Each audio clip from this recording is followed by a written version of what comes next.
Assalamualaikum warahmatullahi wabarakatuh. Perkenalkan kami dari kelompok 11 yang mempresentasikan tentang mikrobiologi akuatik mengenai bakteri, virus, dan patogen. Sebelumnya, perkenalkan nama saya Rizka Rahmatika dengan NIM 134. Saya Sabtia Nurdiana Ramadhani dari NIM A1B025143. Saya Maulana Yusuf dari NIM A1B025162. Oke, langsung saja. Yang pertama, pendahuluan. Dalam mikrobiologi akuatik, bakteri, virus, dan patogen dapat menyebabkan penyakit pada organisme perairan. Aeromonas salmonicida merupakan bakteri penyebab infeksi pada ikan. Infection parasit Neisseria virus atau IPNV adalah virus yang menyerang ikan, terutama ikan muda. Sedangkan Lechiterium spp merupakan parasit yang hidup pada tubuh ikan. Ketiganya dapat menurunkan kesehatan dan produktivitas budidaya perairan.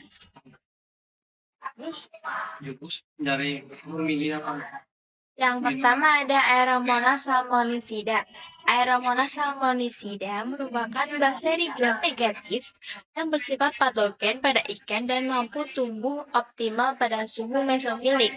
Bakteri ini dapat menyebabkan infeksi pada insang dengan bantuan faktor virulensi seperti pembentukan biofilm, adesi, motilitas, dan aktivitas hemolitik. Bakteri ini banyak menyerang ikan salmonid seperti salmon dan trout. Tetapi juga dapat menginfeksi beberapa jenis ikan air tawar lainnya. Penyakit ini menyebabkan kerusakan jaringan pendarahan dan dapat menyebabkan kematian massal pada ikan budidaya. Karakteristik Aeromonas salmonicida. Yang pertama termasuk bakteri gram negatif. Yang kedua bentuknya batang dan pendek. Yang ketiga bersifat non-motil.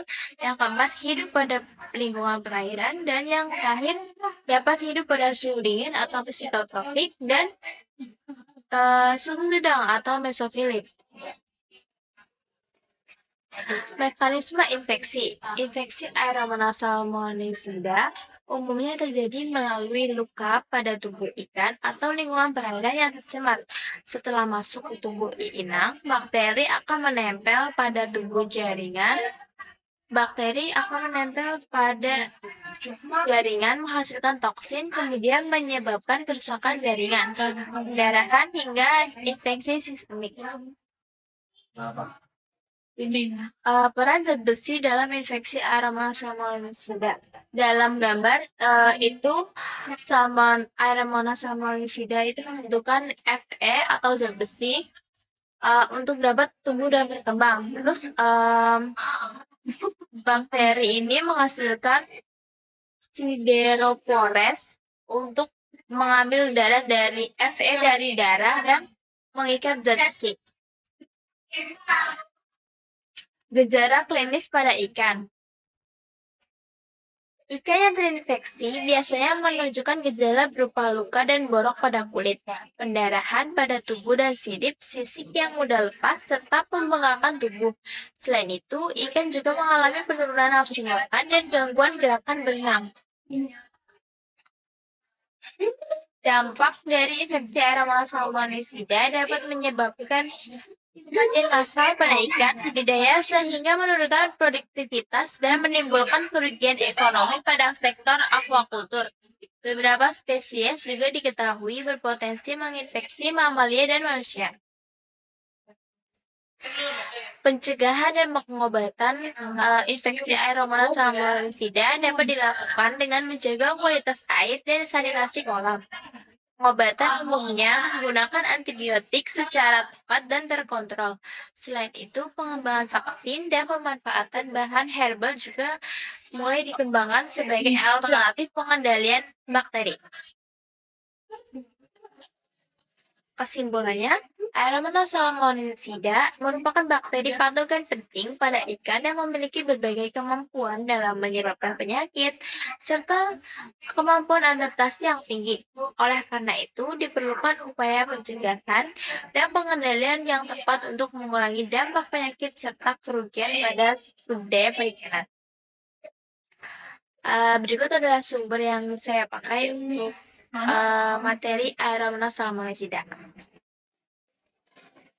Ada infectious pancreatic necrosis virus atau IPNV adalah virus icosahedral tanpa sulubung dari famili Birnaviridae yang bersifat patogen pada ikan, terutama salmonid seperti salmon dan trout.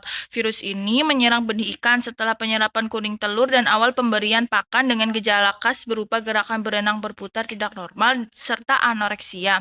IPNV memiliki stabilitas tinggi terhadap pH, salinitas, dan suhu serta dapat menginfeksi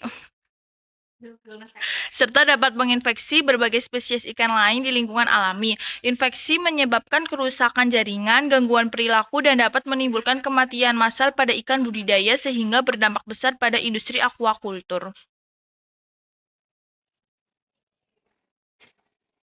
Dan selanjutnya ada karakteristik yang pertama, yaitu virus ini tuh memiliki ukuran rata-rata 65-75 nm. Lalu yang kedua ada mereka mampu bereplikasi pada suhu 4-27,5 derajat Celcius. Lalu bentuk virusnya yaitu icosahedral atau seperti bola bersudut dan tidak memiliki selubung. Lalu yang keempat ada hidup pada lingkungan perairan dan mampu bertahan cukup lama di lingkungan air dingin dan tahan terhadap beberapa kondisi lingkungan.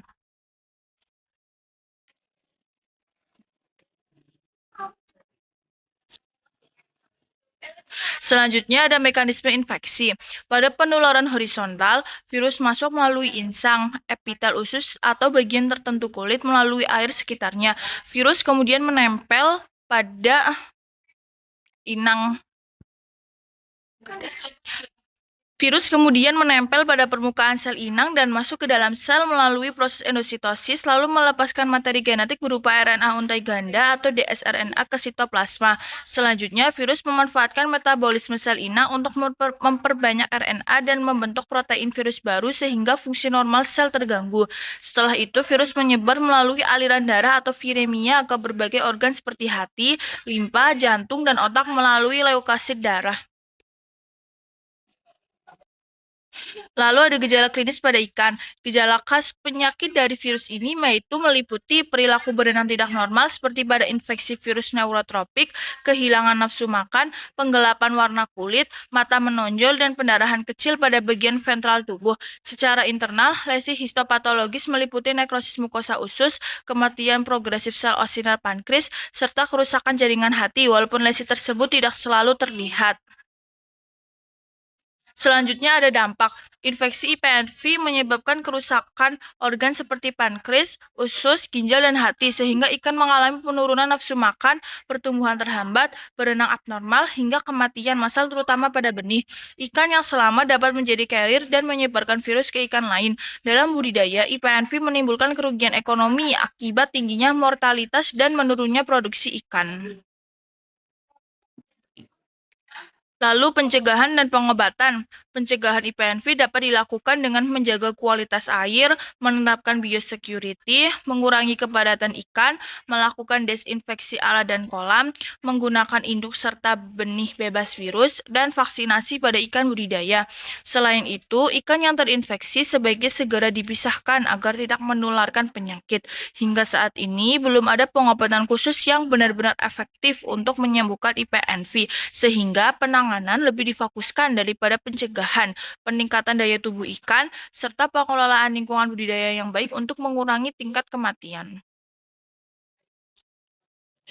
Kesimpulannya yaitu IPNV merupakan virus patogen pada ikan, terutama salmonid dan benih ikan muda yang dapat menyebabkan kerusakan organ, gangguan pertumbuhan, hingga kematian massal. Virus ini mudah menyebar melalui air maupun induk terinfeksi dan mampu bertahan lama di lingkungan serta dalam tubuh ikan sebagai karir. Dampaknya sangat merugikan bagi budidaya perikanan karena menurunkan produksi dan meningkatkan kerugian ekonomi. Oleh karena itu, pencegahan melalui biosecurity, manajemen budidaya yang baik, dan penggunaan benih sehat menjadi langkah utama dalam pengendalian penyakit IPNV. Berikut adalah sumber yang saya gunakan dengan judul-judul yaitu The Infection Pancreatic Necrosis Virus atau IPNV and its Virulency Determinants. What is now and what should be now. Lecidrium spp merupakan parasit cacing trematoda dari famili Hemorrhoidae yang hidup sebagai endoparasit di dalam tubuh ikan laut, terutama pada bagian lambung dan usus. Parasit ini termasuk kelompok Digenea yang memiliki siklus hidup kompleks karena melibatkan lebih dari satu inang. Infeksi Lecidrium spp umumnya ditemukan pada ikan predator laut dan dapat menyebabkan gangguan kesehatan apabila jumlah parasit di dalam tubuh ikan meningkat. Karakteristik Lecidrium spp yang pertama, tubuh memanjang. Pada bagian anterior itu membulat, posteriornya itu meruncing. Yang kedua, termasuk kelompok trematoda yang memerlukan lebih dari satu inang dalam siklus hidupnya. Yang ketiga, habitat utamanya pada lambung dan usus ikan. Yang keempat, dia memiliki oral sukar dan ventral sukar untuk melekat pada organ inang. Yang kelima, ukuran tubuh relatif kecil dan dapat diamati menggunakan mikroskop.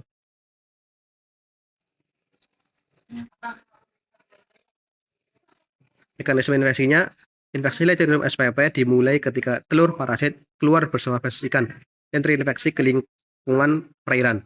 Telur tersebut kemudian berkembang menjadi larva dan menginfeksi inang perantara seperti moluska atau organisme laut kecil lainnya. Ikan yang memakan organisme tersebut akan tertular larva infektif. Setelah masuk ke dalam tubuh ikan, larva berkembang menjadi cacing dewasa dan menempel pada saluran pencernaan, terutama lambung dan usus untuk mengambil nutrisi dari inangnya. Gejala klinis pada ikan yang terinfeksi Lecidrium spp biasanya menunjukkan penurunan nafsu makan dan aktivitas berenang yang lebih lambat dibanding ikan sehat. Infeksi juga dapat menyebabkan gangguan pada sistem pencernaan sehingga pertumbuhan ikan menjadi terhambat. Pada tingkat infeksi yang berat, ikan dapat mengalami iritasi organ dalam, perut membesar, tubuh melemah, dan bahkan kematian akibat kerusakan jaringan saluran pencernaan. Dampaknya sendiri, infeksi Lecidrium spp dapat memberikan dampak negatif terhadap kesehatan dan produktivitas ikan.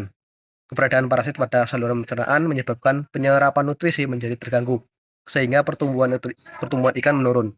Selain itu, kerusakan jaringan lambung dan usus dapat menurunkan daya tahan tubuh ikan terhadap penyakit lain. Dalam kegiatan budidaya, investasi parasit ini juga dapat menyebabkan penurunan kualitas hasil produksi dan kerugian ekonomi bagi pembudidaya. Pencegahan dan pengobatannya, pencegahan infeksi Lecidrium spp dilakukan dengan menjaga kualitas air dan kebersihan lingkungan budidaya agar perkembangan parasit dapat ditekan. Pemberian pakan yang bersih dan tidak terkontaminasi organisme pembawa larva juga penting untuk mencegah penularan. Ikan baru sebaiknya dikarantina terlebih dahulu sebelum dicampurkan dengan ikan lain. Pengobatan dapat dilakukan menggunakan obat anti parasit sesuai dosis yang dianjurkan, disertai pemantauan kesehatan ikan secara rutin agar penyebaran infeksi dapat dikendalikan. Kesimpulannya, Lecidrium spp merupakan parasit trematoda yang menyerang saluran pencernaan ikan laut dan memiliki siklus hidup yang melibatkan inang perantara. Infeksi parasit ini dapat menyebabkan gangguan kesehatan, penurunan pertumbuhan, hingga kematian ikan pada kasus yang berat. Dampak investasi juga berpengaruh terhadap produktivitas budidaya dan kualitas hasil perikanan. Oleh karena itu, penerapan manajemen budidaya yang baik dan pengendalian parasit secara rutin sangat diperlukan untuk mencegah terjadinya infeksi. Itu sumber referensi yang saya gunakan yang berjudul Lecidrium Species Digenea, Parasit in Marine Fishes. Presentasi dari kelompok 11 mikrobiologi. Terima kasih atas perhatiannya. Assalamualaikum warahmatullahi wabarakatuh.